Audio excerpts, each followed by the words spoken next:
Orang yang bersolawat dapat rahmat dari Allah. Orang yang bersolawat kelak tempatnya paling dekat dengan Rasulullah nanti di hari kiamat. Orang yang banyak bersolawat akan mendapatkan syafaat daripada Rasulullah Sallallahu Alaihi Wasallam. Orang yang memperbanyak solawat, hajat-hajatnya dikabulkan. Kalau kesusahan, diberikan jalan keluar sama Allah. Berkatnya solawat. Berkatnya solawat itu macam-macam. Yuqdhal hawaij, dia punya hajat yang banyak. Kalau dia perbanyak solawat kepada Rasulullah, hajat-hajatnya dikabulkan oleh Allah Subhanahu Wa Taala. Sehingga dalam hadisnya banyak Nabi mengucap aktsiru, perbanyaklah solawat. Yang paling dekat dengan kau kelak di hari kiamat adalah yang paling banyak bersolawat saat di dunia. Para ulama menjelaskan al-iktsar, memperbanyak solawat itu paling sedikit dari kategori perbanyaklah solawat. Minimal kau baca 300 kali solawat dalam sehari semalam, jangan kurang, supaya bisa masuk dalam kategori orang yang memperbanyak solawat kepada Rasulullah Sallallahu Alaihi Wasallam. Apalagi di zaman-zaman seperti ini kita sudah harus lebih banyak bersolawat, dan solawat itu zikir. Al-Imam Abdullah bin Abil Haddad mengatakan Allah itu tahu manusia itu gampang bosenan, makanya Allah Subhanahu Wa Taala memberikan ketaatan itu macam-macam bentuknya. Zikir pun macam-macam, ada astaghfirullah, ada kalimat tauhid la ilaha illallah, ada tasbih, ada tahmid, ada solawat. Karena manusia itu punya tabiah bosen, malal. Kalau zikir itu cuma satu, ditakutkannya nanti sumpek, bosen. Kalau bosen akhirnya dia nggak memperbanyak. Tapi ketika ada banyak macam ketaatan, engkau bisa taat dengan sholat, engkau bisa taat dengan berzikir, engkau bisa taat dengan Allah Subhanahu Wa Taala dengan bersedekah. Macam-macam taat, macam-macam zikir ini menjadikan supaya kita tidak putus untuk ingat kepada Allah Subhanahu Wa Taala. Jangan sampai bosan. Pada dasarnya manusia itu cepat bosan, tapi bukan berarti terus saya bosan dengan istighfar, saya tak ganti ini. Jangan gantinya kita karena bosan, tapi diselang-seling supaya kebosanan tadi tidak timbul. Nah, salah satu yang harus kita perbanyak nanti di bulan Rabiul Awal, bahkan di hari-hari lainnya kalau bisa, yaitu sholawat kepada Rasulullah Sallallahu Alaihi Wasallam. Khususnya di zaman fitnah seperti ini, kita butuh banyak sholawat supaya dapat rahmat dari Allah Subhanahu Wa Taala, supaya kita diberi keselamatan oleh Allah Subhanahu Wa Taala, dan manfaatnya sholawat banyak sekali. Sehingga diceritakan dulu ada satu orang punya utang 500 dinar. Dia punya utang banyak sama orang, kemudian datang waktunya semua pada nagih, maka dia kebingungan, nggak punya uang. Akhirnya dia pergi ke salah seorang saudagar, dia pinjam uang 500 dinar. Diberikan sama saudagar tadi. Sebelum diberikan ditanya, kapan mau kau kembalikan uang ini? Maka dia berkata, insya Allah di tanggal sekian saya kembalikan. Uang itu diambil, dia bayarkan hutangnya satu persatu. Selesai dibayarkan tidak tersisa uangnya. Gak ada sisa modal untuk dia putarkan supaya bisa bayar hutangnya yang 500 dinar ini. Karena apa? Memang dia pinjam sesuai dengan kadar hutangnya. Sampai ketika datang waktu jatuh tempo, yang punya uang datang ke rumahnya nagih, mana uang 500 dinar yang kau pinjam? Kau janji hari ini akan melunasinya. Maka dia bilang, demi Allah, sepeser pun saya nggak punya. Saya belum mendapatkan apa-apa untuk saya bayarkan kepada dirimu. Maka yang punya uang nggak mau tahu. Engkau janji tanggal sekian mau kau bayar, sekarang sudah jatuh temponya, maka bayar hutangmu sesuai dengan ucapanmu. Dia bilang, saya nggak punya. Lalu begitu, ayo pergi ke Qadhi, pergi ke hakim. Gak benar ini perbuatanmu. Maka yang utang tadi dibawa sama yang punya uang ke hakim. Diceritakan perkaranya, ditanya sama hakim, kenapa tidak kau bayar hutangmu? Bukankah engkau berjanji hari ini akan melunasinya? Dia bilang, iya saya berjanji, tapi saya nggak punya uang. Saya bukan pengkhianat, bukan orang yang mau berdusta. Kalau berdusta saya akan bilang saya nggak punya uang. Nggak ada perjanjian di sini, nggak ada bukti.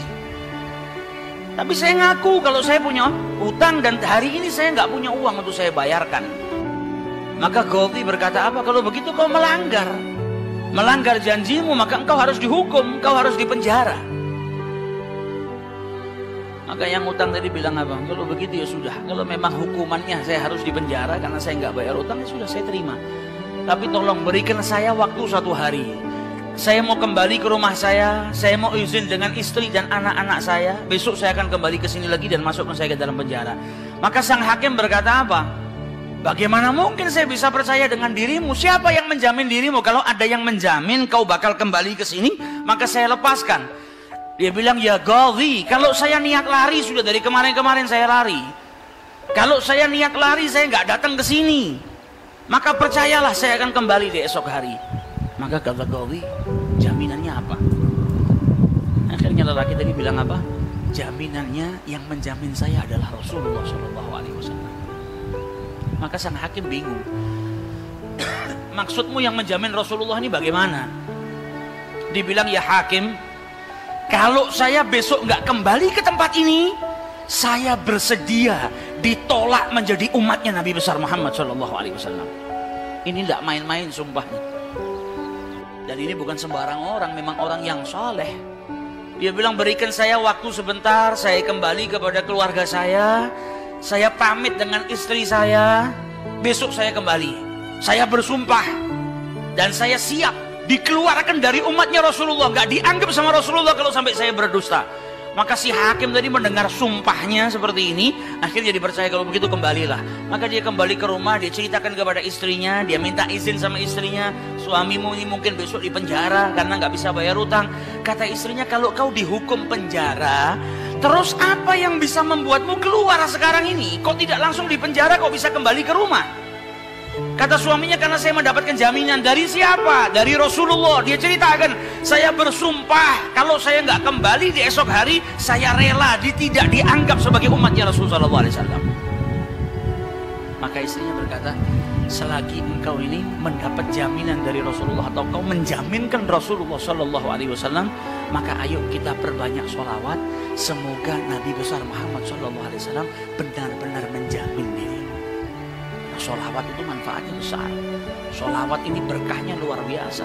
Maka si suami sama si istri kemudian diperbanyak sholawat, membaca sholawat yang sangat banyak sampai mereka akhirnya tertidur. Yang laki yang punya utang tadi ketika tidur mimpi berjumpa dengan Rasulullah SAW. Dan Nabi dalam hadisnya telah bersabda, man ra'ani fakat ra'ani haqqa. Siapa yang mimpi berjumpa dengan diriku, maka sesungguhnya itu aku. Karena syaitan gak bisa menyerupai Nabi besar Muhammad SAW. Dan orang yang dalam hatinya ada mahabbah, orang yang rindu, orang yang membersihkan dirinya, orang yang memang benar-benar ingin berjumpa dengan Rasulullah SAW, akan diperjumpakan oleh Allah Subhanahu Wa Taala dalam mimpinya ataupun dalam keadaan yaqdzatan. Karena Nabi pun menjelaskan ada orang-orang yang bisa melihat Rasulullah SAW dalam keadaan sadar. Sebagaimana dulu diriwayatkan ada seorang santri kepingin ketemu sama Rasulullah, pingin mimpi. Tanya sama gurunya, sama kiainya, ajarkan kepadaku caranya mimpi ketemu Rasulullah itu bagaimana. Kata kiainya, apa? Gampang. Nanti malam kau makan ikan asin yang banyak, setelah makan jangan minum, kau tidur. Maka dia bingung, apa hubungannya ikan asin dengan mimpi ketemu Rasulullah? Praktekkan. Ini kiai mau mendidik santrinya yang betul-betul kepingin berjumpa dengan Rasulullah, pingin mimpi dengan Rasulullah SAW. Maka malam hari datang, dia makan ikan satu piring, setelah itu nggak minum, tidur. Bangun tidur, dia pergi ke gurunya, marah, mana saya nggak ngimpi ketemu Rasulullah. Kata gurunya, apa yang kau impikan? Kau mimpi ngelihat apa? Kata santri tadi, saya mimpi ngelihat laut, ngelihat sungai, ngelihat hujan, ngelihat air terjun. Kata gurunya, karena sebelum tidur yang kau rindukan adalah air. Kau makan ikan asin sehingga kau kehausan. Yang kau rindukan dan kau dambakan air. Maka apa yang kau rindukan dan apa yang kau dambakan datang dalam mimpi. Coba setiap kali kau tidur kau rindu dengan Rasulullah. Coba setiap kali kau tidur kau ingin sekali dan minta sama Allah Subhanahu Wa Taala agar diperjumpakan dengan Rasulullah SAW. Maka kau akan diperjumpakan dengan Nabi besar Muhammad SAW. Nah, ini yang diajarkan sama para ulama. Ini yang punya utang tadi mimpi ketemu Rasulullah SAW. Dalam mimpinya apa kata Rasulullah? Kau jangan takut, jangan gelisah. Orang yang mahabbah. Baca sholawatnya bukan sekedar baca, tapi baca dari lubuk hatinya, baca dengan penuh kecintaan. Mimpi berjumpa dengan Rasulullah dan berkahnya sholawat tadi bisa menyelamatkan orang. Hajat-hajatnya bisa dikabulkan, dapat pertolongan dari Allah Subhanahu Wa Taala. Maka dalam mimpinya Rasulullah bilang apa? Besok pagi kau pergi, idhab ilal wali. Pergi ke gubernur di tempatmu itu. Bilang sama gubernur tadi, Rasulullah mengucapkan salam kepadamu. Dan sampaikan kepada si gubernur, kalau setiap hari dia bersolawat kepada Rasulullah sebanyak 1000 kali, itu solawatnya sampai kepada Nabi Muhammad. Dan sampaikan kepada si gubernur, tadi malam dia itu kebingungan baca solawat sudah 1000 atau belum. Ada salah dalam menghitung sehingga dia itu gelisah, saya sudah 1000 atau belum. Maka sampaikan kepada gubernur itu bahwasanya solawatnya sudah sampai 1000, jadi dia nggak perlu gelisah. Bangun dari tidur, dia mau kembali ke Ghazi, tapi sebelumnya dia pergi ke wali. Pergi ke gubernur tadi. Sampai di rumahnya gubernur, dia sampaikan, wahai wali, wahai gubernur, Rasulullah menitipkan salam kepadamu. Kaget dia. Orang yang selama ini dia solawati, gubernur ini gubernur yang cinta kepada Rasul Sallallahu Alaihi Wasallam. Tiba-tiba ada orang yang datang bawakan salam dari Rasul Sallallahu Alaihi Wasallam. Nabi Muhammad berkata kepadamu, wahai gubernur, solawatmu yang kau baca 1000 kali setiap hari sampai kepada Rasulullah. Dan tadi malam ketika engkau kebingungan solawatmu itu sudah 1000 atau belum, ternyata sudah 1000. Nabi ngabarkan kau jangan takut, jangan gelisah, karena solawatmu seperti biasa, istiqomah kau baca, jumlahnya sudah 1000. Dan Nabi Muhammad minta engkau bantu diri saya untuk melunasi hutang. Maka saking gembiranya dapat salam dari Rasulullah, dapat kabar kalau solawatnya yang selama ini dia baca sampai kepada Rasul Sallallahu Alaihi Wasallam. Ditanya utangmu berapa? 500 dinar. Diambilkan 500 dinar dari Baitul Mal. Setelah itu diambilkan lagi 2500 dinar dari uang pribadinya. Ini hadiah buat dirimu karena kau datang bawa kabar gembira kepadaku, yaitu Rasulullah Sallallahu Alaihi Wasallam mengucapkan salam kepadaku. Mahabbah. Kita belum tentu, kalau mungkin andai ada orang yang mimpi berjumpa dengan Rasulullah, kemudian Nabi mengucapkan salam kepada kita, belum tentu kita bahagia sampai bisa mengeluarkan harta seperti itu. Tapi orang-orang yang mahabbah, kecintaannya sama Rasulullah luar biasa. Maka dia pulang dari rumahnya si gubernur tadi bawa uang 3000 dinar. Utangnya cuma 500 dinar. Berkat sholawat dia bisa melunasi hutangnya. Maka dia pergi ke rumah qadhi, sebagaimana janjinya dia akan kembali.